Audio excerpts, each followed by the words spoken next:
Hey there, fellow creators. Ben here from Cinder Studios. And you know, when I'm working in my sketchbooks, sketching out new ideas for paintings and mixed media projects and all the various things that I do, I don't grab a pencil or a marker. I'm usually grabbing an ink pen. But how do you know if a sketch pen is going to work for you or not? Well, it's important to buy different ones periodically and test them. Or watch this video where I review 17 different sketch pens. Stick around.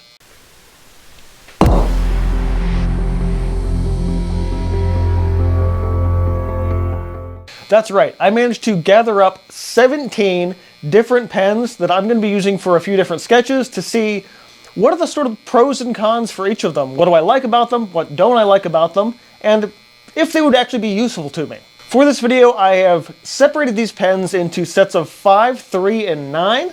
The first 5 are rollerball pens. These are sort of my go-to, but obviously there's some little variations between all of those. The 3 more specialty weird ones that don't fit in either of the 2 camps involve a couple of brush pens and one with just a different type of nib. And the 4th category is the sort of felt tip illustration and drawing pens. As I talk about each of the individual pens, I will be doing a sketch with them, which you guys will see in time-lapse. That sketch will also feature a Pentel Pocket brush pen. This is one of my supplemental pens that I use while sketching. I fill mine in particular with brown water-soluble walnut ink. And as you see when we get into the first section of the rollerball pens, I specifically like using those because that black ink I can use to pick up with this brush pen, mix it with the brown, and do sort of paint sketching, so to speak. Okay, so that's what we're working with. Let's talk about the pens. So the first pen we're looking at is the Uniball Vision Elite. Uniball pens are a choice favorite for many artists, myself included. These are all-around fantastic rollerball pens. This pen, like pretty much every other one we're talking about today, you take the cap off the pen itself, put it on the back, it's perfectly secured for drawing. There is a consistent ink flow, nice thin line as you'd expect out of a pen of any kind, really. There's plenty of ink that comes out of this to blend with the walnut ink, and it works really well whether you're using it more vertically or doing sort of more fast line work and angles by tilting that pen to the side. Overall, really solid choice. Next up, sort of similar pen in the same family and same brand. This is the Uniball Signo 207 Impact. The name Impact, as the name might suggest, creates a much thicker line, and the ink flow is notably a lot more. The pen also features a really nice rubber grip for very comfortable ease of use while sketching. The heavier ink flow and much thicker, bolder line means that this pen is going to be amazing for super fast work, as well as more detailed, not so much detailed slow work, but expressive slower sketching. The bleediness of this ink sometimes turns people off. Personally, I think it's a really fun option, especially, again, if you want to do more expressive line work and really amplify your creative freedom in a lot of ways. Next up, we have a pen, and one of the several you're going to see today that I didn't know existed before this video. This is the Pentel Arts Hybrid Technica. Keep in mind the name hybrid there. This is somewhere between a regular rollerball and a more detailed technical pen. I actually really wish I had picked up a larger size of this. I kind of stuck around 01 or 03 for a lot of sizes. This pen in particular, though, is notably thinner than pretty much every other pen on this list. The pen itself, because the nib is notably thinner, it is also notably stiffer, and so that line is not going to be as good for super fast movements, and that's something I actually rely on while using pens in my sketchbook. With this line, though, I will say that if you just slow your process down, this can be a fantastic pen for details, so I would say it's probably a good supplemental pen.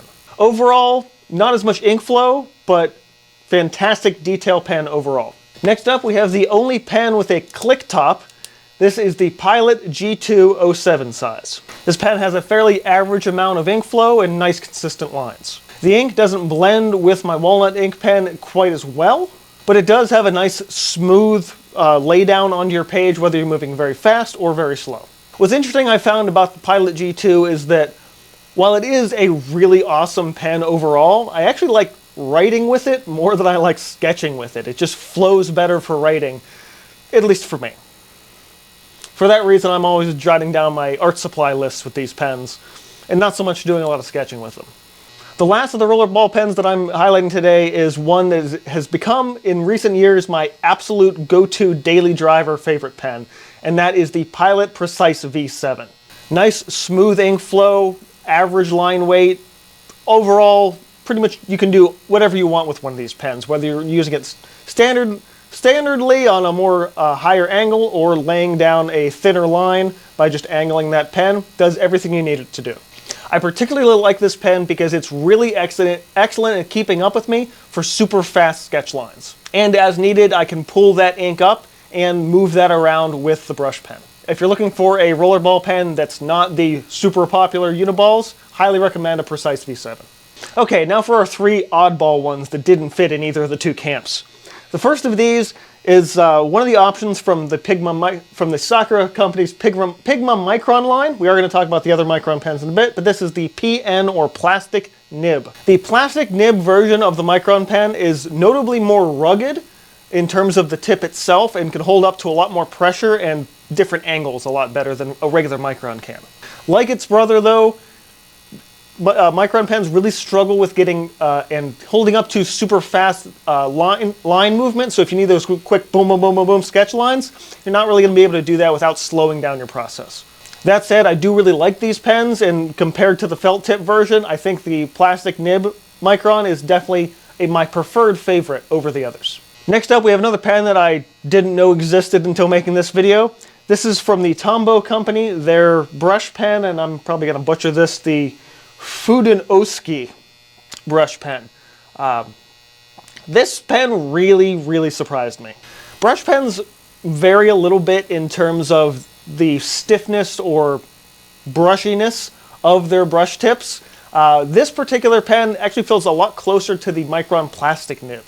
While still brush-like, the tip itself is notably stiffer than you might expect. When you move really fast with this pen, you're going to get some transparent broken lines. Again, similar to the Micron plastic nib pen. But this pen also, when you slow it down, gives you a tapered, expressive, beautiful line that I personally was not really expecting that much. Like any brush style pen, you're going to be able to vary that line width a little bit. And interestingly, it was able to mix with the walnut ink just a little bit. Not a lot, but enough that in a pinch I could get by probably with just this. Overall, I'm really impressed with the Tombow brush pen, and I definitely want to pick up probably another couple of these if they make them in bigger sizes. I also managed to find a Sharpie brush pen. The Sharpie brush pen has a little bit of that variable line that you expect out of a brush pen. The tip is a little bit softer than the Tombow one, but it also feels a little bit more fragile. Like if I push too hard, I feel like I could probably mess up the nib a bit. While there is that variableness to the lines, the tip does create notably thick, bold lines where the other brush pen I had a little bit more control over. You also can't really control opacity in any capacity, whether it's more vertical or, you know, more of an angle. It's going to be a stark, black, opaque line. So you're not going to be able to really vary that in opacity a little bit just by angling it. While I am impressed that Sharpie is putting out sort of a illustration brush pen, it still just feels like a marker. Okay, now we're getting into the felt tip standard illustration and drawing pens. First of these is the Tombow Mono drawing pen. The ink out of this pen feels uniquely flowy. It's actually more reminiscent for me of one of the roller balls than I would expect out of a standard illustration pen. The tip has a bit more of a firmness to it, and I wasn't really worried about pushing too hard with it. The lines are super smooth overall, especially when I'm working fast, and a little bit of blending is possible, but it's extremely minimal. Overall, I was really impressed with the Tombow Mono pen. As far as felt tip pens go, it is absolutely one of the best ones I've ever used. Next up, we have this standard for a lot of artists, the Sakura Pigma Micron. Micron pens I like because they do hold up pretty well to fast line work. Ink flow is about average, and overall, just fairly standard drawing pen. I wish I could say a little bit more about it, but it does what it advertises. I will say I can't necessarily speak on this factor for other brands here, but I have noticed that the Micron pens do tend to dry up and run out of ink a little bit faster than some other pens that I've tried. I think where Micron pens excel the most, though, is that when you slow down to do those really detailed, tight areas, small circles, tiny little lines, a few dots here and there, these really excel at that, and it's super satisfying to use them that way. Next up, we have the Michaels craft store house brand Artist Loft, their illustration pen. This pen wasn't great. It had a fairly minimal amount of ink flow and a line that was much thinner than I was expecting it to be. I actually had to slow down my process significantly in order to get the lines that I needed, which is not a good thing. Additionally, this pen sort of has an extra thick barrel, the body of the pen itself, which actually made the pen uncomfortable to hold for long periods of time. Overall, I found this pen kind of terrible to work with. I don't recommend it under any circumstances. It's quite possibly one of the worst illustration pens I've ever picked up. Next up, we have a pen from another company that I didn't know made pens, and that is Staedtler's Pigment Liner. This had a super smooth overall ink feel and flow. Actually, it felt most similar thus far to the Tombow Mono pen. When working fast or slow, I had a nice variable line. I was able to do the slower detailed stuff, but I didn't lose the ink flow or the capacity doing that, and works well at all different angles. Honestly, I think that the Staedtler Pigment Liner might be sort of the best in class overall for just general line quality. I really liked working with this. Next up, we have another entry from the Sakura company. This is their Micro Perm. This pen is sort of the Sakura company's way to compete with something like a fine line Sharpie. Compared to a regular Micron pen, the Micro Perm has a somewhat flowier ink. I felt like there was a little bit more coming out of the pen itself, which felt really nice drawing with. This pen was extraordinarily effective for super fast lines. I was able to make some really fast movements without losing any line integrity whatsoever, and that I really appreciated. The nib itself I also found to be slightly stiffer than that of a regular Micron pen, and again, with constant drawing and expressive sketching, that is very much appreciated.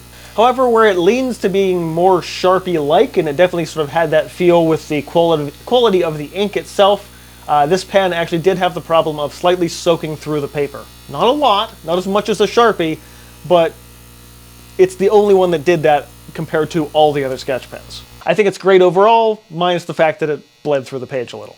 Next up, another popular brand, especially for illustrations pens, and that's Prismacolor's Premier line. Despite Prismacolor making a lot of really good art products, I think their illustration pens are a little subpar.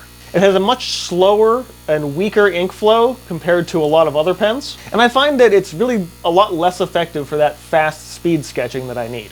This is another pen that feels like the ink is probably more of a dye-based ink than a pigment, because it definitely feels sort of Sharpie-like.